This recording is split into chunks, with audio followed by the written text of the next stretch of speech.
Welcome to Healthy Point of View Podcast, where we explore the latest trends and topics in health and wellness. Whether you're looking for tips on nutrition, fitness, mental health, or anything in between, we've got you covered. Join us as we chat with experts, share stories, and learn how to live a healthier and happier life.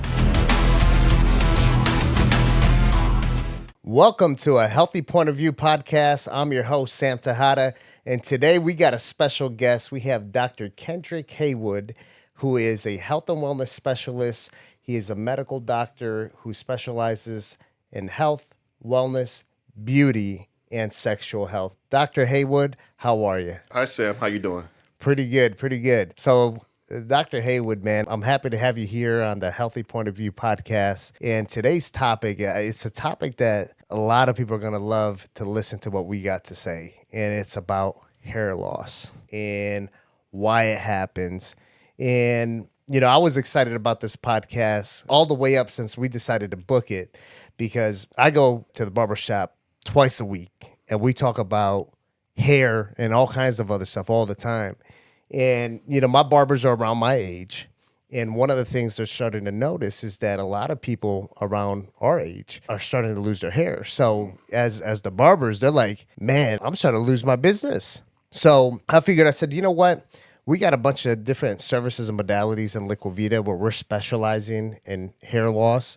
And who not better to interview about hair loss than the expert himself, you. So let's talk a little bit about hair loss. Like, why do people experience hair loss, especially as they age? Like, I know there's like autoimmune issues and stuff out there, nutrients deficiencies, like hormone issues. Like, what is this? I mean, you kind of cover some of those bases, but all of the above. Like, you know, one of the most common things I see with, especially with men with hair loss, you'll catch them from having like androgenic or that's steroid driven, like testosterone. Especially when testosterone converts to DHT, those hairs, particularly the front or it could be the crown, can be sensitive to it.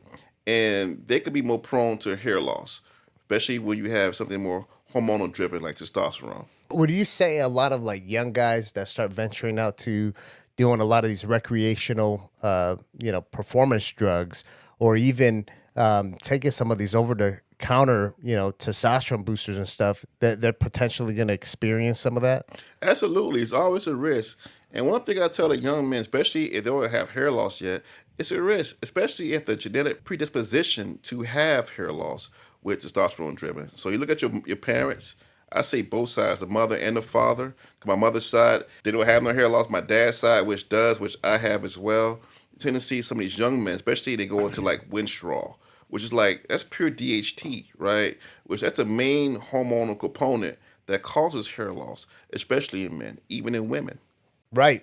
So, it's funny you talk about like the whole genetic disposition of, hair loss, because sometimes I remember as a kid, I would see like go to my friend's house and stuff, and when you see the grandfather is bald and the father is going bald, and then you start seeing like the family pictures on the wall, and you see like everyone in the family, every single man is bald. Mm-hmm. So it seems like it runs through genetics, right? Absolutely. So what are some of the things that we can do as human beings, right, to figure out why are we losing our hair? Because there's some people that start getting hair loss and you don't see it in the family. You don't see it in the family tree. What are some of the things that people could do to try to figure out, like, what's the underlying cause of them losing their hair? I mean, underlying cause, if you look at it, because they do have studies on it, which I'm not going to get into, could be kind of controversial, but really it's hormone driven. Because if a man did not have testosterone or testes, they would not have hair loss. So that's like part of the primary component you would look into to see if someone is going to lose their hair. Do usually people's regular family doctor, are they testing for this kind of stuff, or is this more like specialty kind of test? And usually it's going to be like the wellness clinics. Those are the ones that does a better job for screening for hair loss and evaluating someone's hormone levels. Okay. And what are those markers or levels that the doctors are supposed to check if you want to go get checked out for potential hair loss? Well, if you're looking at hair loss, you got to look into a couple hormones. It could be testosterone, DHT for sure, but look into like rheumatoid arthritis, lupus, and one of my favorite ones would be thyroid, right? So Someone with hypothyroidism can also get thinning or hair loss as well. So a lot of even like thyroid disease and patients that have thyroid issues, they could start losing their hair from that. Absolutely. Yeah. I know, my sister has kidney disease and had to get the transplants. That's right. And her hair started thinning throughout that process. Absolutely. So I could see that. So, I mean, there's definitely more things than just hormones. It seems environmental too.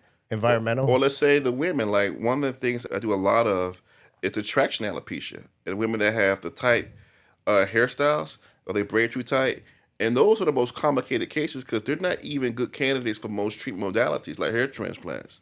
So one thing I have experienced with women in my family, if they have that kind of alopecia, if the hair is pretty thin, you can save it. And we have a lot of treatments that we could offer to get thickness in those areas because they won't be good candidates for hair grafts. So you mean like women who get their hair braided too tight, that can cause a form of alopecia? Yes, and that would be traction alopecia because they're just pulling and removing too many of the follicles. Wow, that's crazy. Now that's like Will Smith, Jada, she has alopecia. I mean, that was the big thing about the whole thing. So, and that's more of an autoimmune issue? Correct. She has more of an autoimmune alopecia. And another one that I've seen that's not a good candidate for, hair transplants, but our treatments at Liquivida, which I have photos, that maybe have a quarter size of hair loss, and one treatment, all their hair grew back. So you have to have the kind of doctor that has the experience and understand what kind of treatments they can go through to grow their hair back. Right. And having a doctor who can, number one, understand what type of hair loss they're having, right? And doing the proper diagnostics to figure it out. And one of the type of diagnostics that I became very familiar with when I got involved with Liquivida was our micronutrients deficiencies test. That's right. Right. So let's talk a little bit about the benefits of micronutrients deficiencies test and how doing that type of test can give us some more insight of what you might be lacking that can contribute to the hair loss, or potentially, how you can supplement certain things that you're deficient in to help with the hair growth. Yeah, especially with that one, it's so tricky because so many offices don't give us the proper testing that we need. Luckily at Liquivida, you'll get like a 24-page assessment that gives you abundance amount of information in detail. One thing I've seen, I dealt with someone in my own family close to me, very close, woke up one morning, she's like 85 years old, and lost all her hair. All her hair came out. For 8 months, she was wearing a wig. So I saw it, I went to the family dinner for Thanksgiving, and they confided with me. So, the next day, I pulled some strings and got her Liquivida and started her journey on doing the biotin IVs. So I saw her again 6 months later, her hair grew back. Wow. Had like a little mini afro, but completely bald. It was just thin everywhere, but the hair was bald. She had one light spot in the back, but her hair grew back. And her hair is fully grown back. And that was a nutrient deficiency. Absolutely. And the funny thing about it, because you put that podcast out about the oral, was taking oral biotin and did not get results. It wasn't doing it. Nope. So she wasn't getting proper absorption. Nope. At that point. At that point, no. And so many people don't get it. They're taking these vitamins and nutrients over the counter and they're not getting absorption. I mean, double, triple the tablets, which has other risk. But came to Liquivida, to do the IV, IM biotin, changed your life. As a medical professional, that's got to be so rewarding when you actually see her with that small little afro. It's like, absolutely, that's your hard work coming to fruition, right? So to my family too is devastating, and I love these cases because people think they don't have options, but they do. Right. I mean, I remember several years ago, you had your own fantastic testimonial where your hair started thinning a little bit, right? Absolutely. And back then, we were able to use the exosomes, right? Yes. Stem cell-derived products, and we do the PRP, the platelet-rich plasma, which we'll talk more about that in a second. But, I feel like one of the reasons you became such an expert in hair loss was your own journey, which was very successful.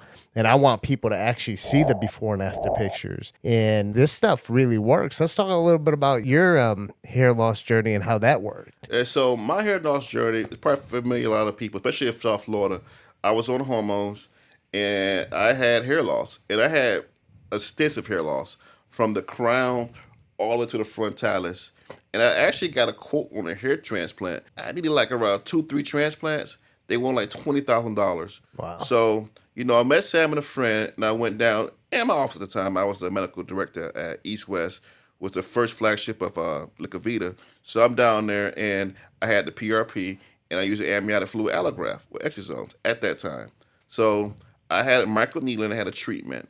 I did the front to the back of my hair, right? So, and the funny thing was, it took like 2-3 hours, but the next week, my mother came, right? And she went to, and like it's about 4 weeks, my mother came to my house, right? So I'm in my kitchen, I'm bending down, I'm getting some lettuce for her, right? She says, "We do your hair." I said, "Nothing. I got a treatment." She says, "We do your hair." Like, you had a spaceship back there. And I didn't even tell her about it, but I told her about the treatment. But all my hair grew back. And it was so funny because I was using and it's funny, these things start at the barbershop. So I was getting the Beijing, like the pigment on the hair, right? What you start to see a lot of people get. And then I had fibrin. So I was covering it with these little microfibers because I still had thin hair. But after that point, I had that treatment. No longer using Beijing or fibrin. Like, this is my hair. I was outside, it was raining, so there's no products. There's nothing artificial, but I have a head full of hair. I'm growing a mohawk for like the last 4 years, and all the hair from the back has stayed, didn't even require new treatment. That's amazing. That's amazing. Right. And part of that story, too, that everybody has to understand is moms see everything. That's right. Yeah, they don't miss nothing. Moms always see everything. So talking about the procedure you did and how you got your hair back, let's dive deep into the science of it. Like utilizing the platelet-rich plasma, the PRP, Right. utilizing the exosomes at that point in time. Like, how does that work? How does that work with the hair follicles? Like, give me a little bit more like the science. So, the first thing you want to do is like, you have to create I did microneedling. So what that is it has like 32 needles on it, and it creates those micro punctures in your scalp because you need to create the trauma. And the reason is that because of, you look at the PRP, which I was at the time under 40. So I might have had like 50,000 like good endogenous exosomes. And I used like amniotic allograft, probably had like 400 billion. But what that we do understand, it attacks inflammation. Because even if you look at the allografts, they have like TNF alpha receptors.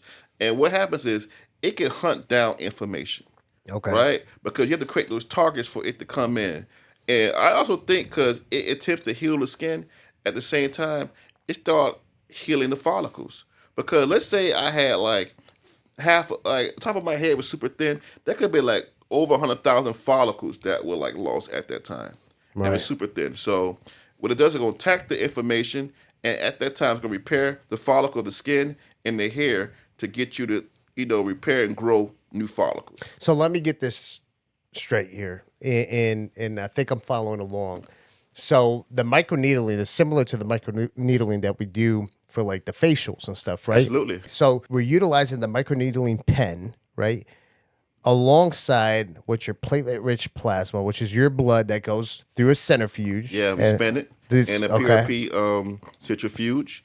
It probably goes over 10,000 spins till you start getting 2 layers. Because once the PRP separates, right, you get the PPP, which is a platelet poor plasma, and then you get the red blood cells, but you get in the middle of that buffy coat.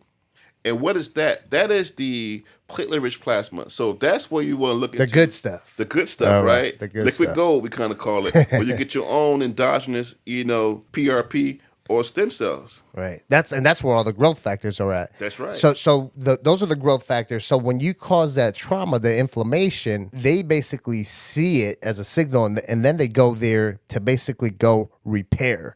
And then as they're going there to repair, they're also stimulating and repairing that hair follicle, and then that's where the growth comes. Yes. I like it. And Dang. also collagen, you even look at your skin in a new area, it looks so much younger, rejuvenated. And think about this, that allograft I had on my head, it also soothes the hair. Because when we do these hair transplants, we see the recovery is so much better because it helps soothe the inflammation. Okay. Because you put inflammation there on the scalp. When you put that amniotic allograft, it heals the area and recovery time is much faster. So you beat me to it. I was actually going to ask you, like, what does the recovery time look like when you do the PRP, hair restoration protocols, or how you did the exosome? Man, it was much faster. I say using the PRP, I was feeling sore in a week. I say like a day or two, I was fine. And what got me was I was seeing the sprouts. I had tiny little sprouts of hair within a week was coming in. So when I saw that, I'm like, okay, what a game It's like you got changer. your own little hair garden going That's on right. there, and you got to treat it as so. So are there things that you do to like fertilize it, special shampoos, supplementation throughout that process? I think I use the hair foam, a peptide. I use the GHK copper. Okay. That's what I Ooh, yeah. use like after my post-op treatment to help me get further like results in restoration with the peptide for generation. Because that's actually good for like skin, especially after hair transplant. They have that red light cap. How does that function when after you do that procedure? Well, red lights are amazing. You start to see all the rage about red lights, but what red light does activate that mitochondria and definitely Okay. get the ATP production up. So your body is becoming more efficient, healing, repair itself. But definitely, I'm a big fan of red lights to get the hair, the growth. I've been using those over the years as well. Nice, nice. That's awesome. We talked about nutrients deficiencies. We talked about the PRP, the platelet-rich plasma, the growth factors. We talked about the exosomes, some of the stem cell-derived products, which we have other things that are similar, not called exosomes, which we'll get into that in a bit as well too. And most recently, one of the things, because for us, like especially at our clinics and we sit down and strategize like how are we going to offer the best treatment to give the best results to our patients. So recently we brought on board a new technology called SmartGraft. And SmartGraft is hair transplant. So we've already done a few. Actually, my brother Santiago went through it. I saw the video. It looked a little crazy, but the results are fantastic. I mean, it's real hair. It's like it's the real deal. I mean, you lost your hair, you have hair instantly. So let's talk a little bit about SmartGraft, what these hair transplants are like. Well, I keep on hearing on social media about all these people flying out to Turkey, and I see videos of people coming back from Turkey in the airplane. Everyone's head is wrapped with gauze. So we have it here in the United States. What is this SmartGraft hair transplant? So, the SmartGraft is a FUE. So it's a follicular unit extraction device.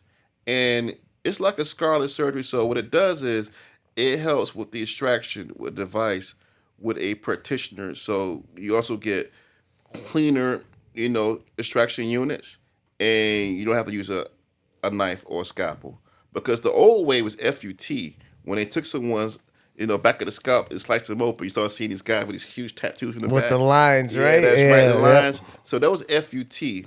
The FUE is like the newest, technology for like a hair transplant. You see the scars like LeBron has one, Jamie Foxx, they all have scars. But that's coming from an FUT, which is an old school treatment. The new treatments now tend to be ones that have like no scar, and they do a really good job of going to and getting the grafts. It could be in the sides or the back of the scalp. And what they're doing is they're pulling out the individual hair follicles Right. instead of back in the day where they would actually cut out that whole strip in the back and then they have to go and cut out every hair follicle. Correct. So the crazy thing is I still see people till this day with that big line in the back of their head. Mm-hmm. But the craziest part is they got the scars back there, but they still have no hair. No. Everybody that I see is completely bald. Correct. So it's like, why they go through that procedure? And I would always, as a kid, growing up, I would see people with that scar in the back. It would always remind me of, I don't know if you ever used to watch Star Trek, but the guy who used to have the thing across his eyes in Star Right. Trek, just like the back version of it. Yeah. So I used to always find that a little kind of weird, but so this is, completely different than what they used to do back in the day. So why is it that this works now versus what they were doing back then with this big strip in the back of the head? Well, the strip was definitely older tech. It was definitely a much more gruesome procedure. Like you hear the guys that would claim about the pain, long recovery. But one thing I did see is like their quality was not great, the QC. And a lot of these guys you see with multiple scars, as we know people like that not even having like any results with the hair transplants. One thing I'm seeing, like, when they go overseas is, like, they're getting too many extractions. They're not getting scars, but they're thinning the whole area in the back of the head, in the side, which you don't want to do either because the minute you lose too many of your grafts, at that point, you don't become a good hair transplant candidate anymore, right? Which you don't want to do. Because you're hearing about these guys getting botched in Turkey and they coming back to America and getting correction. Mm-hmm. Because that's what one of my big focuses was to also keep the donor site healthy, because if the donor site is healthy, you give the guy so many more options for hair transplants. Right, right. So now with the hair transplant, there is a post-op procedure with the shampoos and the different supplements, and then also some of the stem cell-derived products that are out there to help stimulate the hair growth of the transplant follicles. What are some of those, just so people know? I mean, what we have is we have these regen, we have the extracellular vesicles, and we have like similar exosomes, but we have that with the SmartGraft now. And what I'm seeing is the patient get both the treatments together, we start to get exponentially the kind of results. Because you see people that get hair transplants that get great results. And now you're seeing people get the treatments with the regen, PRP, exosomes, or extracellular vesicles, so they get great results too. But what you notice together, even better results. Because all to say a patient, at the same time, you get the treatment, taking care of your donor area, you can also work on restoring your donor area as well as the transplanted area. Right. That's the truth. So, a lot of people that are listening to this podcast, when they hear hair restoration, people kind of jump to that conclusion like, oh, this is for men that are losing hair. Which, the procedures are for men that are losing hair, but can treat a heck of a lot more than just men that are losing the top of their head, right? The hair on the top of their head. I mean, this is good for females. That's right. A matter of fact, I had a buddy of mine who came back from Turkey, right? And this is a buddy that I grew up with since I was a kid. And he couldn't even grow peach fuzz on his face. And he started losing his hair, right? And he decided, after he started losing his hair on the top of his head, to book that trip to Turkey. And this dude came back with not just a full head of hair, but he came back with the whole beard. Yes. I was like, what? You came back with a whole beard? So the whole hair restoration, hair transplant type of procedures is not just for the hair on the top of your head. You're talking about eyebrows, mustache, beard. Like, tell people a little bit more of that. Like, especially like the females that are listening, thinking that this is just for men.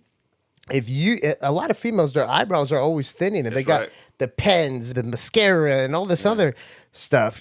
For them to be able to get those beautiful eyebrows, this might be a solution. Absolute solution, because before, like, the women, first of all, the women were actually not candidates for decades.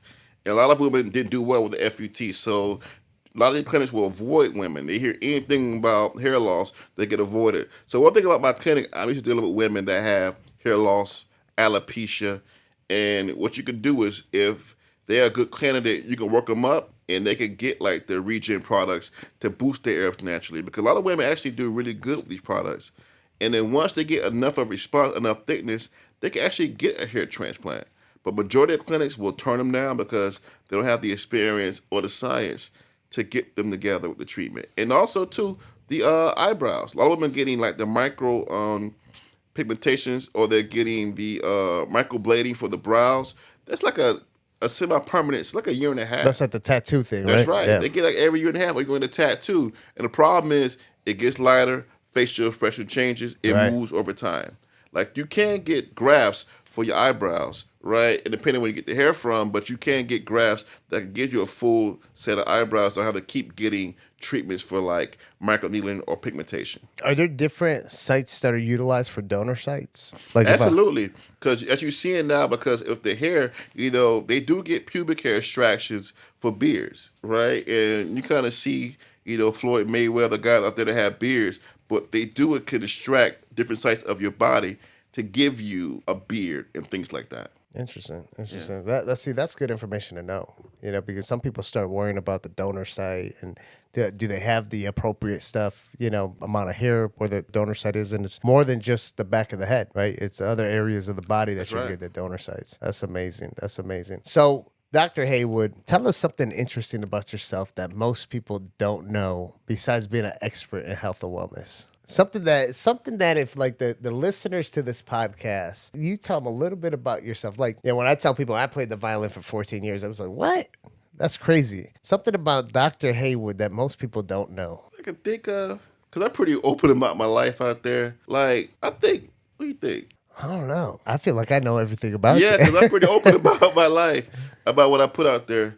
Because usually, like, I go through the wellness journey. Like, I lost 35 pounds, the last 2 years. So people know that. My brother owns a wellness clinic in Atlanta. You know that. Right. Yep, GetRx. So I helped them with that. I was a former chief of Health Gains, which got sold to 10X, which I'm very vocal about that. But I mean, I'm pretty open. What people don't know. Well, I think I know something that people don't know is your passion for martial arts, where you actually train doing martial arts and stuff. Oh, yeah. You know, you don't see too many doctors training for martial arts. Oh, that's right. I trained over a year of Muay Thai and Brazilian Jiu-Jitsu. And I trained with Muay Thai with Greg Choplin, who was the trainer for Masvidal and Kobe Covington. And I trained with Javier Yazibal, who trained so many MMA fighters as well, Grant Cardone, you name it. And he trained those guys, some of those guys as well. But, I did, especially the pandemic, I did over a year of martial arts. And you know one thing I liked about it? It's probably the most humbling experience about it, because for me, it's like, you learn a lot from, I think, getting choked out and learn how to defend yourself.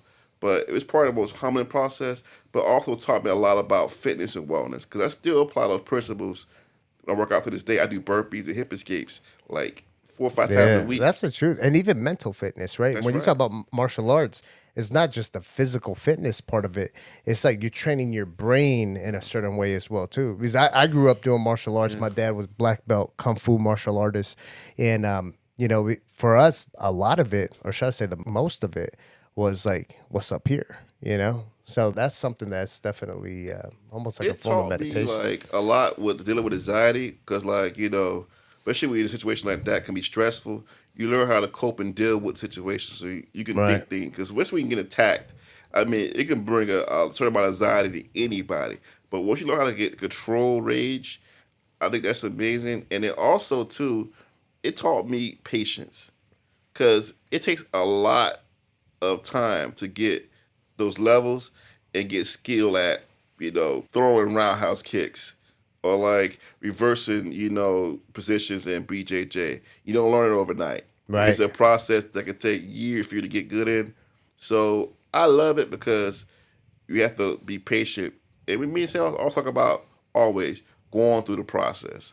Because to acquire all these skills took years. Like, we was doing our first hair transplant. Me and Sam was with 2019 NeoGraft. So, coming to this, we're not new to this. Like, we probably did thousands of hair procedures. Right? I think you were probably one of the youngest medical doctors in the industry. Yeah. Right? I mean, when I first met you, you were already in the industry for a few years when I met you. And, you were what, 30-something? Yeah. Yeah. At 32, I started. I was my 9th year going on my 10th year at the time knowing it. The crazy thing is like, we're still young, but we got so many years in this industry. I got involved with Cenogenics when I was 19 years old. That's right. It's just like, I feel like I'm one of the OGs, but I'm so young. I feel kind of weird saying I'm the OG in the industry. No, you are, because you started Dr. Willix, who was the first chief medical officer of Cenogenics. Right. And the first chief medical officer, my mentor for Liquivida, who Dr. trained Willix, Dr. Life and Dr. Gaines, right? Yep. This guy was, book writer, shaman, died at 78 years of age, who was like probably one of the first ones in the country really pushing this forefront. Yeah. So you are OG. And think about this. When we got in this industry was not even this big. And not at all. It was small. Everybody knew each other. Yeah. Yeah. It was simpler. We didn't have many options. And like even 2020, I remember Sam called me about just weight loss meds for the company. He said, "You know about this?" I'm like, "Sure, I've been like." We was actually on the semaglutide craze 2020. Actually, I took it myself 2020 in June for my birthday.